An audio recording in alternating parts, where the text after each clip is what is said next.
રાસાયણિક ખોરાક ખાવાથી સ્વાસ્થ્યને કેન્સર છે, ડાયાબિટીસ છે, હૃદયરોગ છે, અનેક પ્રકારના હુમલાઓ છે।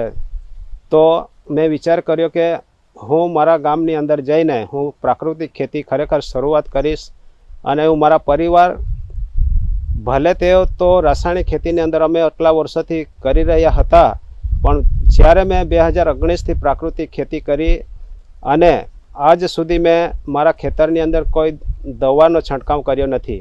વર્ષે વર્ષે મેં મોડલ ફાર્મ જો તૈયાર કર્યો છે, એમાં હળદર કરેલી છે, આંબાનો પ્લાન્ટેશન કર્યો છે, જેમાં આંબા છે, કેળા છે, ફણસ જેવા છોડો પણ કર્યા છે। સ્વાસ્થ્યને માટે પરિવાર સારી રીતે એનો ખોરાક વાપરી શકે એના માટે પણ મોડલ ફાર્મ તૈયાર કર્યા છે, જેમાં મેથી પણ કરીએ છીએ વારંવાર। હમણાં હાલની અંદર અમે ગુવાર તથા ભીંડાની ખેતી કરી રહ્યા છે।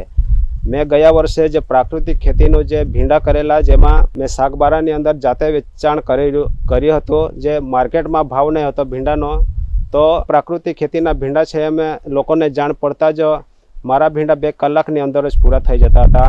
આ વર્ષે એવો પ્લાન મૂક્યો છે કે બ્રોકોલી છે, ફ્લાવર છે, નીચે મેં બિયારણ પણ કરેલું છે, ફુલાવર અને ગોટાવાળી કોબીજ અને ભીંડાને એવા રોપવાના ચાલુ છે। તો અમે પછી એ પણ કરીશું। જેમ જેમ ઉનાળો આવશે તેમ ચોળીની ખેતી પણ કરીશું।